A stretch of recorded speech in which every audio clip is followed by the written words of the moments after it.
you put your attention to when you woke up this morning?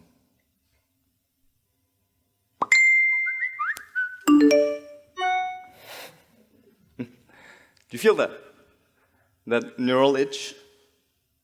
That's cortisol, the stress hormone. It's ramping up in your brain. The experience you're feeling right now is FOMO, the fear of missing out. Missing out of what? Well, there's only one way to really find out. And it's almost ironic how we wake up from sleep ready to grasp the day and instantly just snooze off on our smart devices. But for this action, we are rewarded with a pleasant feeling from dopamine, the happiness hormone.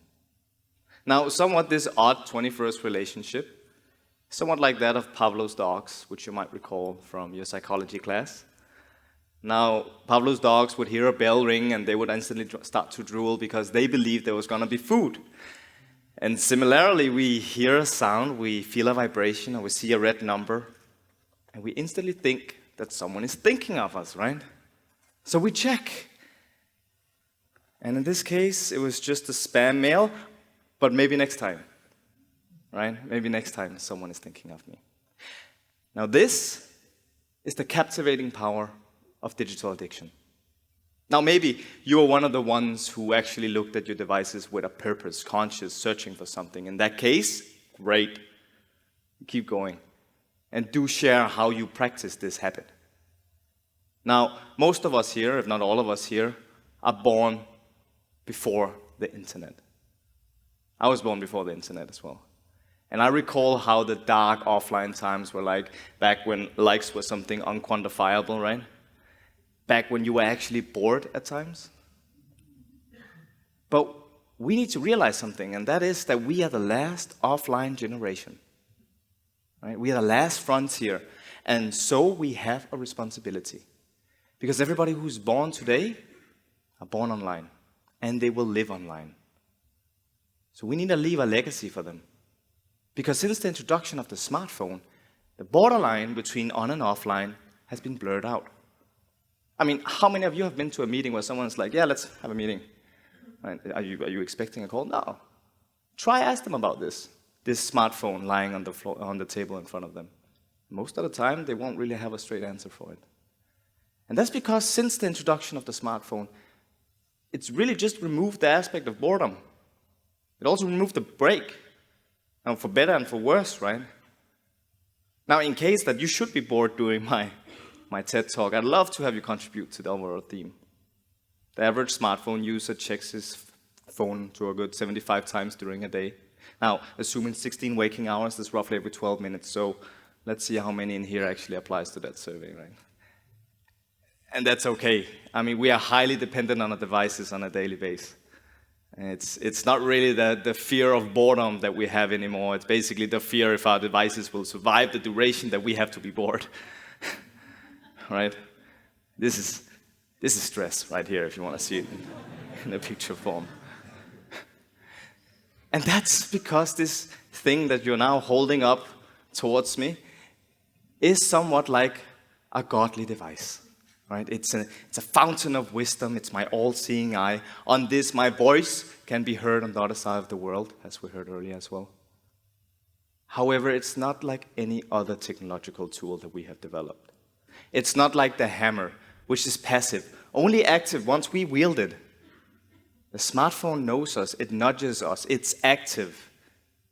And there arises the question, who's actually in control? Right? How much of everything it passes on to you is something that you need? Can you turn it off, leave it be? Now, this question I've been trying to find an answer to. And on my search to figure out how much of this tech is something that really just makes my life valuable, I saw a need to get rid of it.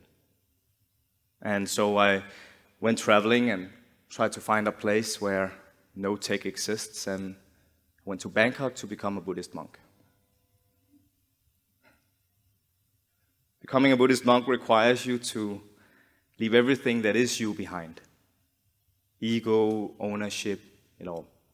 And before entering the temple or being reborn into the temple, you're going through a strict purification ritual that involves both shaving from the neck and up, and also rubbing yourself in turmeric powder to symbolize a golden feature in reference to Buddha, the enlightened one. Now, this sounds beautiful, but for a first-world kid with somewhat love for his aesthetic appearances, following the purification ritual, I was staring at myself in the mirror, and what I was really looking at was, well, best explained like a big yellow baby, truly reborn. And I recall an emotional mix of fear, honor, and sadness roll in, because as much as I wanted to put this through myself and put myself in this experience, I had no clue who this individual was.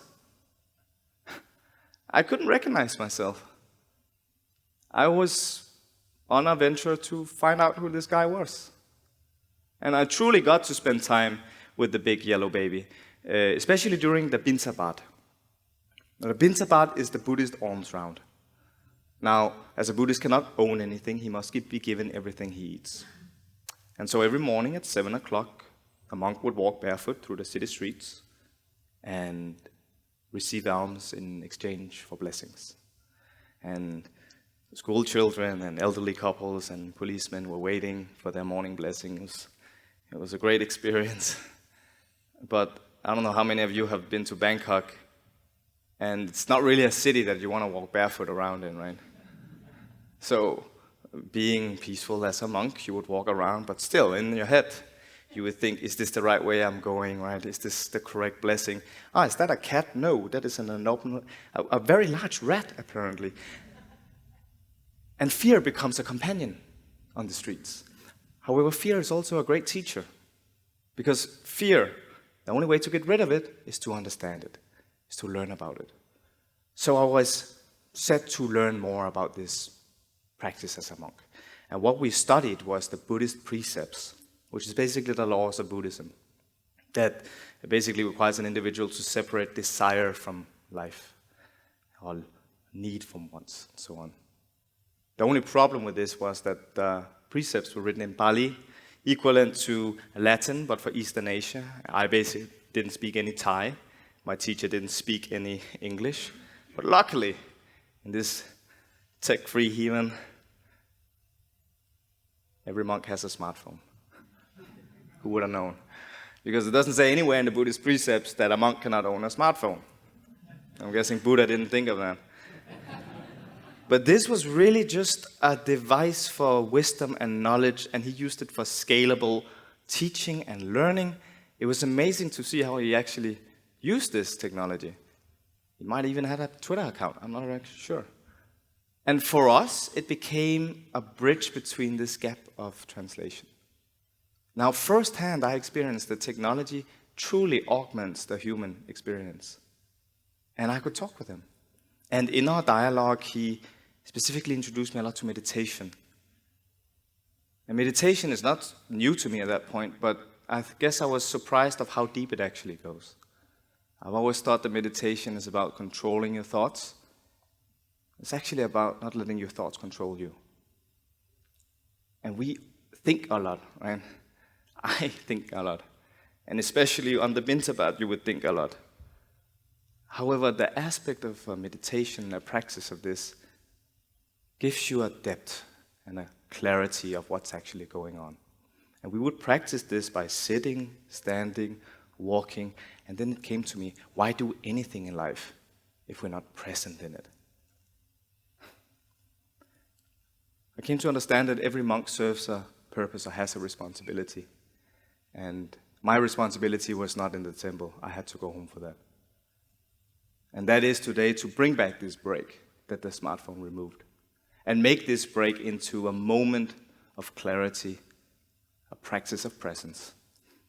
But coming home, you realize just how hard it is to have people take this break. Not because they don't want to, or don't have the time, but because they have a hard time spending time in their head. And one study showed that individuals who were asked to spend 15 minutes in a room with no stimuli, no engagement, just their thoughts. One stimuli, though, they could provide themselves with electric shocks. And they would rather just sit for 15 minutes and provide themselves with electric shocks once in a while. Why, right? What is it we fear? Well, what the hell is going on here? Now, what we fear is silence. And it's not that silence is scary, it's because we are used to the noise and engagement that's around us constantly. Digital has completely taken that space of noise. And we don't notice it. We like fish in water. We first notice it when we're taken out of it, and that's scary. I mean, high definition, high score, high tech, high. It's technologically mediated highs that we're riding on. And coming down from that can be a bit scary at start. But the worst high of them all is social media. Now, this high is basically a gamble. Because it's free, we believe, but it's still a gamble. Never-ending news feeds, never-ending information streams, and all the likes in the world, But what we actually pay with every time we engage with social media is this: attention. When information is free, it is our attention that becomes costly. And so it has turned into the currency of the 21st century and what we pay with when we engage with digital devices. So we must be increasingly aware of where we invest it. Now, we can choose to invest it in social media and get high on the dopamine sky, right? But there are such things as overdosing on digital. Now, despite what your news stream says or what to be fearful in this world, we are more likely to die from our own hand than in armed conflict and natural disasters today. Stress, anxiety, and depression has become somewhat the epidemic of the 21st century. Studies now show that excessive use of social media actually leads to the shrinking of gray matter in your brain. Gray matter is the area associated to pleasurable experiences. Just think about that. The more you use social media to become happy, the unhappier you become. Even in Denmark, happiest country several years in a row, 10% of our population suffers from symptoms of anxiety, stress, and depression. And children are also part of this. It is a bit shocking, and I'm not saying that technology is bad. By all means, it's made this world better than it's ever been before. But everything in moderation. And playing the social media slot machine, this gamble, we are persuaded into believing that we always win. There's always going to be another panda video. But is this really what you're looking for? And realize this is just the top of the iceberg. We've seen more development the last 20 years than we've seen the last 100 years. So try and think about the next 10 years. Stronger algorithms are going to build stronger applications that are going to persuade what we like, what we need, we think, into somewhat of a digital echo chamber, where the wallpaper is basically everything we like, so we'll never leave. The trick is our ancient brain didn't develop at the same pace as this high-tech society. So in order to break free of this chamber, we gotta invest in ourselves. That's our legacy to leave the next generation. And you can choose to invest in yourself through meditation. Now, meditation is still somewhat today seen as how running was, or going for a run was back in the 40s. If you told anyone, I'm going for a run today, oh, who are you running from? But since technology and science catched up on it, and basically now study shows that we actually producing more brain cells when we exercise, right? But we need to cultivate these brain cells, and that we can do with meditation. Just 5 minutes a day. Increases your neuroplasticity, gives you a mental surplus, and the ability to filter out distractions. And for that reason, I actually vow to say that it's more important than any physical exercise, because we are no longer running from the attention of lions. It is our attention that's running from us. So in order to catch up with this attention, we gotta practice. And really, it just starts with closing your eyes, taking a deep breath, and following that breath all the way down and all the way up. Now that one conscious breath is a moment of meditation. In Tibetan, to meditate translates into becoming familiar with. That's what you're doing in this moment. You're becoming familiar with yourself. You're resyncing with your search. And you're boycotting this neural itch. Digital mindfulness is about this. It's about remaining present when we immerse ourselves in technology. And despite everything I've said, I'm really no different than all of you. Well, I have been shaven bald and rubbed yellow, so maybe that small detail. But this is something we all need to contribute to. This is a legacy that we need to leave for the next generation. This break, this moment, this pause. So I'd like to ask you to take it up. Just 1 minute. 1 minute a day. Unless, of course, you don't have time, because we're all busy. Then take 2 minutes. Then you need it, truly. And then invest these minutes in connecting with yourself before you commit to the search on whatever device you're on. And then reconnecting with yourself again after you disconnect. So you get this contrast between on and off. You can't change what you did this morning. But you have an opportunity to change what the last thing you're going to put your attention to before you go to sleep tonight. Thank you very much.